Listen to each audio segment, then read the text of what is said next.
新竹市甲国民健康署举办社区阿公阿嬷的健康竞赛，有超过265岁以上的老大人来比赛，甚至有106岁阿公也有来哦，带观众朋友做伙来看。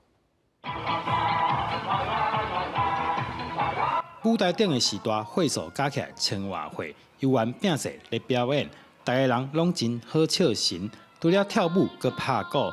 其中这个阿公106岁啊。 顶真的模样，大家拢真配合。太高就中，哎，对，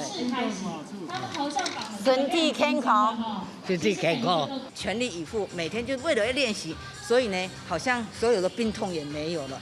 心情轻松快乐，每天都笑嘻嘻。国民健康署甲新竹市最近办健康竞赛，赢的人可以当去参加全国比赛，鼓励时代组队行出社区。 多元学习，做伙运动。我的目的是希望长辈多走出户外，多的运动，然后接触人群。除了办比赛，还有免费的课程，甲固定的身体检查，希望时代欢喜过日，大家拢是留空间。记者刘君和新竹报道。